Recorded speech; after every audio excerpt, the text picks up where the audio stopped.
Now, I have made fairly big improvements in my running over the last year or two, and I think this one thing is the primary reason for it. So when I ran my 100k, the 4x4x48 and the Run the Date challenge, I really neglected this. But since actually factoring it into my training, I've managed to take 3 minutes off my 5k, get my first sub 40 minute 10k, and break the 90-minute barrier for a half marathon. Now in this video, I'm going to reveal what this one thing is, how it has actually helped me, and how you can use it in your daily life. Now I want you to think about your phone for a second. When your phone gets low on battery because you've just been scrolling Strava, looking at your kudos and reminiscing on old PBs, no shame in that, it's what we all do. What do? Well, you probably ignore it and carry on doing that, taking it to the toilet while you're having a poo. But most people, you put it on charge, because if you don't, well, the phone's gonna die. Now, once it's on charge, you might carry on using it, but it won't charge as fast unless you give it some alone time. I think of my body like that. It needs time to recharge. It's a lovely little phone analogy, and also promoting you to get off your phone. When I was doing these big challenges like the 100k, did I do this? No, absolutely not. But once I did, I saw great improvements in my running. So before this, I used to go to bed late and then get up at 5 a.m. I then wouldn't fuel for a run, which is an added no. I wouldn't sleep great because I'd have caffeine late. I'd get up at the same time if I'd had a late night, and also on weekends. I'd then do a full day of seeing people and I'd start to feel burnt out. And it led to me looking like this at the end of my 100k, where I think I look pretty battered, a bit ill. So what is the thing I changed? Well, I make sure I get 7 to 8 hours sleep a night. Yes, that might sound fairly simple and you might not think it had a massive impact on my running, but it really did. And this is how. It improved my races. So before a race or a PB attempt, like at a park run, I make sure I'm getting those 7 to 8 hours sleep every night. I really do prioritise them more than just on a general week. The other week I had a late night on Monday and Tuesday, so I skipped Wednesdays and Thursday sessions, gave myself a bit more sleep, and just did a light 7k on the Friday, and it resulted in me getting a PB on the Saturday morning at parkrun. And not just a small one, I took 18 seconds off and went to 18:34 in the 5k. But old me would have thought, well, you skipped your sessions, so surely you shouldn't be able to get a PB. But if I'd have done those sessions, I'd have been even more tired. To me, it just highlighted that my body just needed recharging. It just needed some alone time to get back up into good nick, and then we could go again on the weekend. It made me feel fresher and less groggy for those races. It's also helped prevent injuries. In the lead up to that 100k race, I had shin splints for 3 weeks. So if we look at my Strava graphs from the last 2 years, we can see how inconsistent I've been. So this is in 2024. In the early months, that was when I did the Run the Date challenge. So I got up to some big mileage. I think that big one is 316k for the week. I'm never doing that again. But then I fall off for a while, and then I pick it back up, and then I fall off again because I'm injured, and then I pick it back up, and then I have a peak in around August, September, and that's when I did the 4 miles every 4 hours for 48 hours challenge.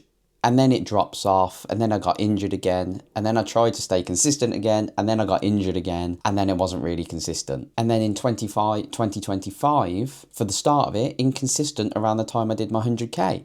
The end of that last graph is the build up to this 100k. There is not enough training in there to do a 100-kilometer run. And then we go into this. Do the 100k, get injured for 2 months and fall off. And then I started to build it back up consistently, and this was when I started prioritising my rest. I haven't had as many injuries at all since I started prioritising this rest and recovery. I do stretches, I do strength work 2 times a week, so 2 leg sessions a week, and look at how much more consistent I've been. And now I'm starting to build that into a 10k training and a half marathon later this year, where I'll be at around 50 to 60 kilometers a week. Prioritising the rest and recovery has really helped, I have noticed, to reduce my injuries, coupled with strength and conditioning work. Another benefit, I'm much happier now. I have a great mood. Having adequate sleep and waking up rested and ready for the day makes me feel great, okay?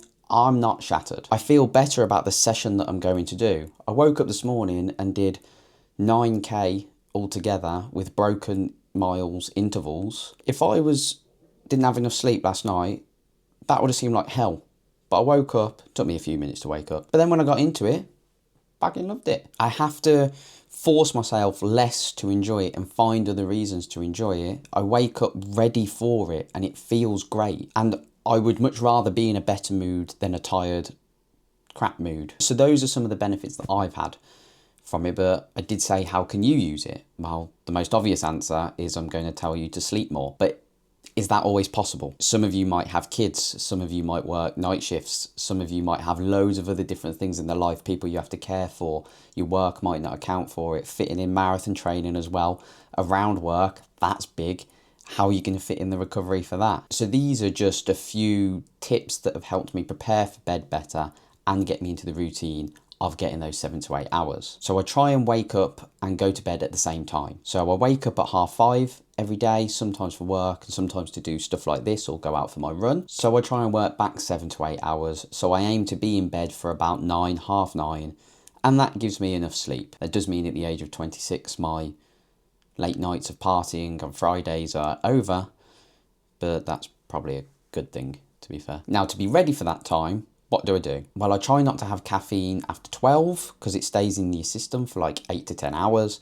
Then I feel like I'm all buzzy and all woo. I don't go on my phone before bed, so I leave my book by my bedside table and do my reading instead. And also leave my phone in a different room overnight so I'm not tempted to scroll. And if I do wake up in the night, I'm not going to pick it up and go on it and be watching like Shark Attack videos on YouTube at 3 a.m. I'm going to try and fall back asleep. I don't have big bright lights on, and also when I wake up I don't actually use a sound alarm. I have one of those luminescent alarms that like lights up the room because I'm quite a light sleeper. So I wake up to it and it actually feels a lot better than having a blaring noise alarm at me that feels like I'm in a World War II air raid. If your schedule means that you can't do those things or get that enough sleep, then you can try things like non-sleep deep rest, which Dr. Andrew Huberman talks about, which is apparently great for recovery and rest. You can try naps. Who doesn't love a nap? We all love naps. That time where it is to yourself before bed, try protecting that window and not letting other things get in the way.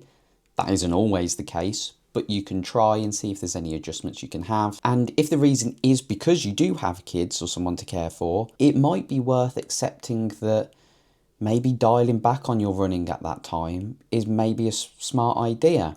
For this season or for however long, I don't have kids. I imagine as they get older, they're a bit less annoying in the night. I apparently was a nightmare, so I can't really speak about it. But it's looking at the trade-offs, I imagine. Now, you might be thinking, sleeping, all well and good, Bran, and I'm doing that, but I'm still not getting faster, so where's your proof that this actually works?